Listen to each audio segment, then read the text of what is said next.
My dream as a child was to be a soccer player. I injured my knee when I was 20 years old. I had to give up my dream. Later, I suffered from severe arthritis. My leg was in constant pain and sometimes it was very difficult to walk. At first I received conservative treatment, but it did not improve. During my treatment, I spent a lot of time in prayer and Bible study. Then my doctor suggested that I should have surgery this time because the conservative treatment was not effective. We set a date for the surgery. I contacted my church members and family and asked them to pray for me. On the morning of my surgery, the nurse told me that I was the most relaxed person she had ever seen before the surgery. My wife and children were by my side. They walked me into the operating room, and then they stayed in the waiting room. Once in the operating room, they gave me an anesthetic. When I woke up again, I found myself on the ceiling of the room. I heard the doctor ordering the nurses to get more blood bags. The scene became tumultuous. I saw that my face was pale. I did not feel alarmed or worried. I walked through the walls of the room and into the hospital hallway. I felt no resistance as I passed through the walls or doors. As I reached the first-floor lobby, a man rushed in. His anxiety caught my attention. So I looked at him and noticed that he was wearing a plaid shirt and he was carrying a briefcase. He hurried toward the operating room, slowing down at the entrance to the operating room. There was a conversation with another doctor. I don't remember their conversation, but I know the man was also a doctor. Suddenly, I began to drift upward. I passed through the ceiling of the hospital, as if pulled by some mysterious force. I continued to rise until I passed through the roof and found myself over the hospital. After I exited the hospital, I began to go over the city at an even faster speed. I was moving faster and faster and I felt the wind blowing past me. It was almost winter by then. But I didn't feel the cold at all.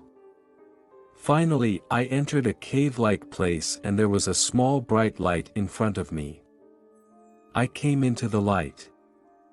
I saw the back of a man, and I subconsciously thought I should follow him.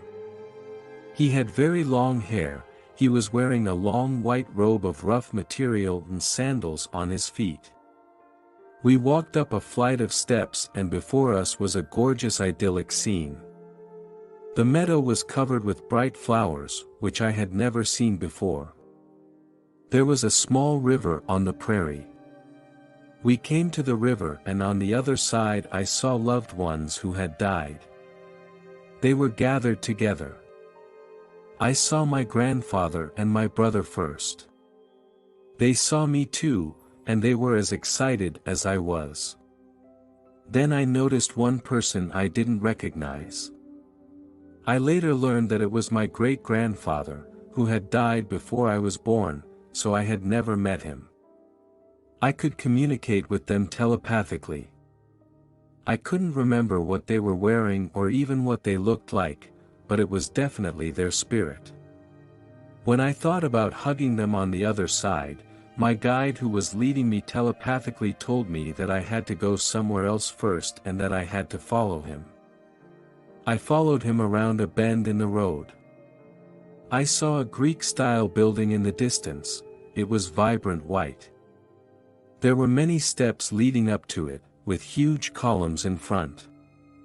Many people were wearing vibrant white robes.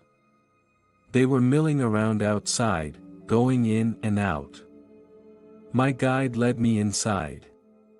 Inside was a huge library filled with books. My guide told me that it contained the Book of Life as described in the Bible. We walked to the back room where some people were sitting on chairs with a big screen in the middle. They told me that I would see my past life.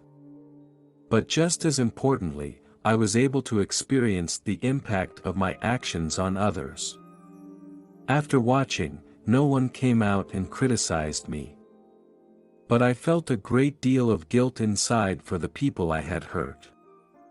Then they showed me what was going to happen to me in the future.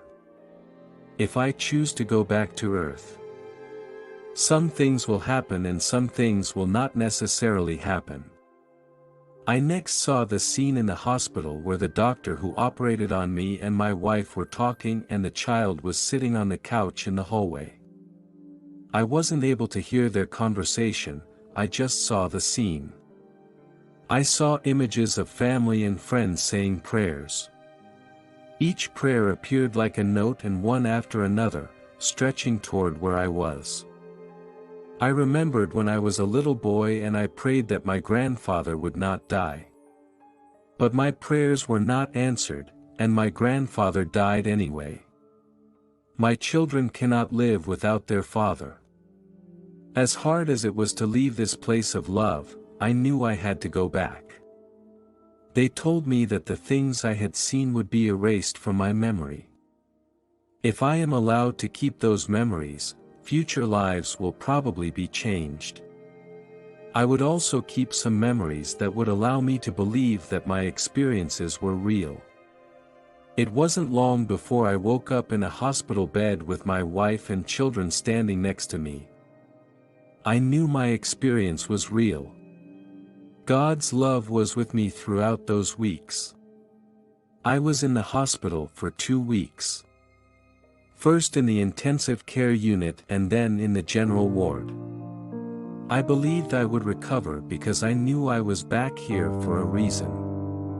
At first I didn't tell my family what I was going through. I still remember how surprised I was when the doctor who saved me came to visit me for the first time.